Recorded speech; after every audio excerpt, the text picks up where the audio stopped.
In a future post, I would like to explore exactly what anxiety is. I first want to share what anxiety is not, as I believe that this is grossly misunderstood.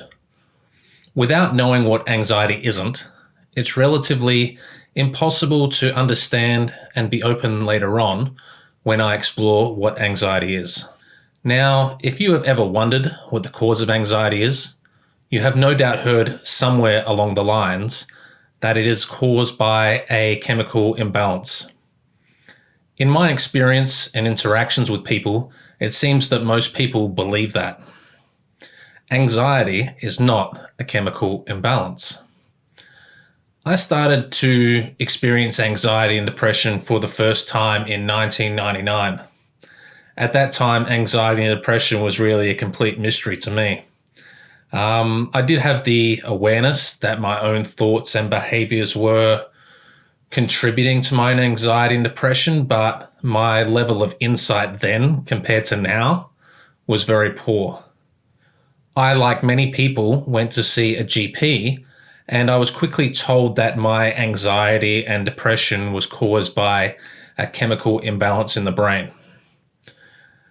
I remember looking at the prescription medication leaflet for some antidepressants back then, including the first antidepressant I ever took, which was called Luvox.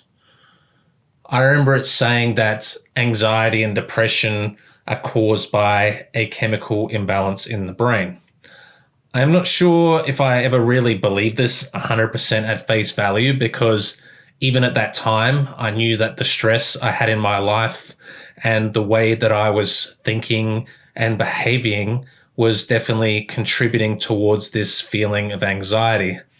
But seeing this information really made me start to doubt myself. I mean, what if they were right? What if anxiety and depression are caused by a chemical imbalance? I mean, the people who prescribe these drugs are trained medical professionals, aren't they? Surely they must know what they're talking about, or at least so I thought. When I told a GP about my problems, I was given a prescription for an antidepressant and was told that this medication would help to correct the imbalance and therefore reduce my anxiety and depression. I wouldn't say that I was completely naive. I did have a feeling that these drugs weren't going to solve my problems, but considering I was desperate to reduce or even get rid of what I was feeling, I did take the drugs, at least hoping it could reduce some of the symptoms and this overall awful feeling. I took various different types of antidepressants on and off for approximately 4 years. And in that time I'd taken antidepressants, I had never really felt any better. I never even felt slightly less anxious, to be honest. And I thought that this whole chemical imbalance thing must not be true. I mean, if my anxiety and depression was caused by a chemical imbalance and these antidepressants were supposed to correct the imbalance and subsequently reduce my anxiety and depression, then why didn't I feel any better? Also, if my problems were caused by a chemical imbalance, then why had there been no test performed on me to prove this? I mean, if a doctor is going to give you a drug to correct an imbalance, then shouldn't there be some sort of laboratory test to confirm you even have this imbalance? I do remember telling a GP that antidepressants or anything else that he could prescribe me wasn't going to solve my problems. He told me that taking medication for anxiety is no different than taking insulin for diabetes. No, that is definitely not true at all. If you or your doctor suspects that you have diabetes, you can have a blood test performed, which is then examined at a laboratory to identify the level of glucose in your blood. If the sugar level is too high, then doctors can surmise that you have diabetes. I'm sure that you have all had a blood test at some point in your life to get yourself checked for things such as diabetes, cholesterol, STDs, etc. But have you ever gotten a blood test to show that you have anxiety or depression? I am sure that the answer is no. That is because there is no test. This is not science. Science is about making testable and repeatable observations that lead to what we call facts. Now, it is a fact that diabetes is a disease. It is a fact because we have blood tests that can demonstrate that a person's blood sugar levels are through the roof. And if we perform that same test over and over again, we will get similar results.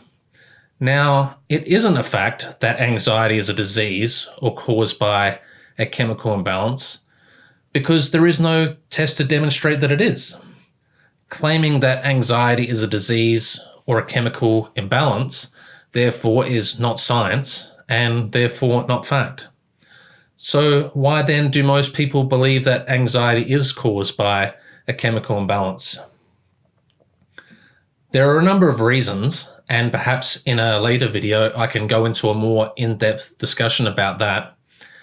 In my case though, the reason I originally believed it to be true is because I was told by my doctors that this was the case, as do many other people. To understand though the chief reason why the chemical imbalance was and is still so widely accepted, we need to go to the top of the food chain, which is the big pharmaceutical companies. These corporations, in the interest of selling their drugs and making money, market their drugs as being the answer to people's problems. Think about it. If you were running a drug company that sold psychoactive drugs and you wanted to sell your drugs, what is the perfect marketing campaign? What is the perfect sales pitch? I will tell you, it is to convince people that their problems are due to a chemical imbalance in their brain and that their drug will correct the imbalance and subsequently your problem. It really is the perfect fraud. We are taught / brainwashed in society to believe that doctors are very smart and that we should trust them, and therefore we rarely question their advice. I will give you an example about the absolute weakness of drug companies' arguments for chemical imbalances being the cause of anxiety and depression. I randomly chose Lexapro as it is one of the so-called antidepressants that immediately came to mind, but I am sure you will find very similar weak and pseudoscientific information on pretty much any pharmaceutical website that is pushing antidepressants. On the pharmaceutical website, lundebeck.com, it says verbatim, Lexapro is used to treat depression. It is thought to be caused by a chemical imbalance in parts of the brain. What do you mean by it is thought to be caused by a chemical imbalance? That is basically the same as saying we have absolutely no proof whatsoever that depression is caused by a chemical imbalance, and therefore legally we can't say it because we don't want to get sued, but it's still in our best interest financially to try to word this as scientifically as possible so people will still believe it and buy our drugs. It is also the same as saying that we have zero evidence that Bigfoot exists, but it is believed that it does. Well, that's not good enough. If you want people to believe that Bigfoot exists, then you need proof. You need to deliver a Bigfoot to my doorstep, and then I'll believe it. Now, Lexapro is apparently designed to apparently restore chemical balance in the brain by increasing serotonin levels, a neurotransmitter linked to mood, sleep regulation, and emotions. Doctors wrote more than 16 million prescriptions each year in the US alone. How on earth Lexapro can be that good to auto-correct our mood without us having to do anything other than swallow the pill? Apparently, if we take Lexapro, we will feel happy. It is definitely not the case.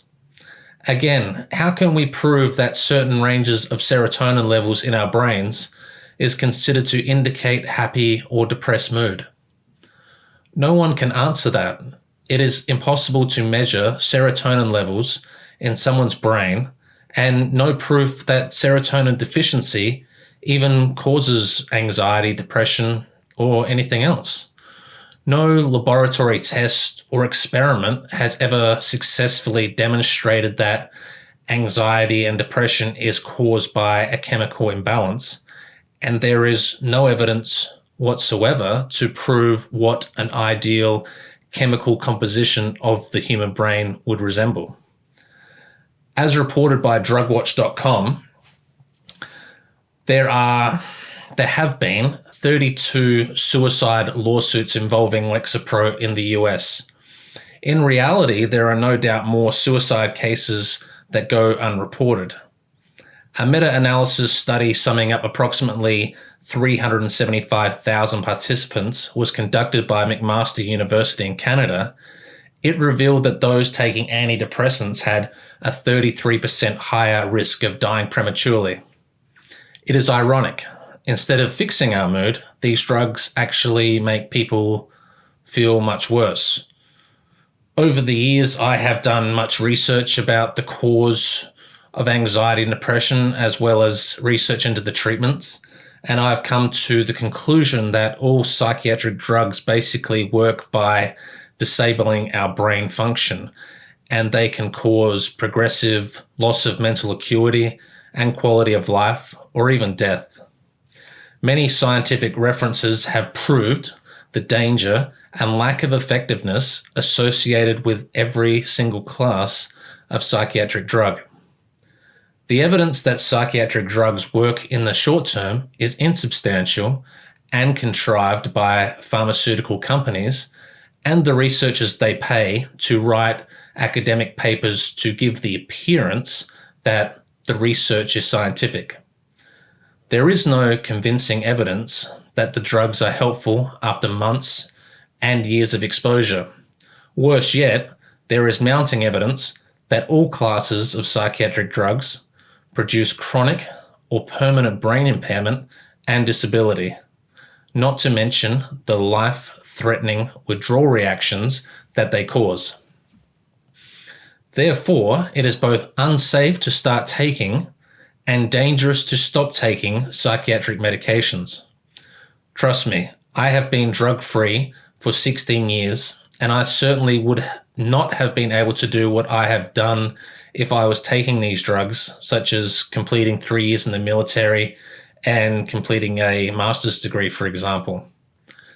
People often make the mistake, though, of not thinking critically and simply of agreeing with someone who makes an argument from a position of authority, basically. This means that someone in authority, such as a doctor, can pretty much say anything and many people will believe it.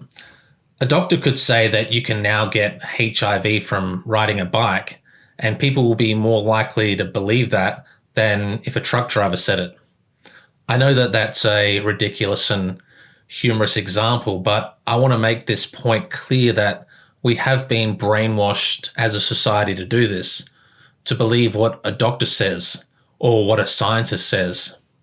We are all affected by it, but once you become aware of it, it's a little easier to start analyzing what is actually being said rather than just accepting it because an apparent expert has said it. Please don't just believe what someone from a position of authority says. Research it and think about it yourself, and then you decide what to believe. Please don't even take what I am saying at face value. Think about it, really think about it, and draw your own conclusions. I do want you, though, to really consider what I have said, though, because I have had a lot of experience with this, and at the end of the day, I really just want to help you. I don't want anyone to suffer like I did. I wished years ago that I had someone to really explain all this to me, but I never did. And I want to do that for you now because I know what it's like to suffer. And I think it's my responsibility as someone who has been there and experienced it and come out on the other side to basically help others. So in this episode, I wanted to make it clear first what anxiety is not. If I really wanted to delve deep into this topic, this video would be about 15 hours long, but this should give you enough reason to start to do your own research and decide what to believe for yourself. In the next episode, I'll explain what anxiety actually is and what it is actually caused by, and how you can basically start to observe this for yourself. So please subscribe to my channel if you value the information that I have presented in this video and would like to see more videos like this. I would also love to hear your thoughts and comments. I will definitely try my best to read them and get back to you.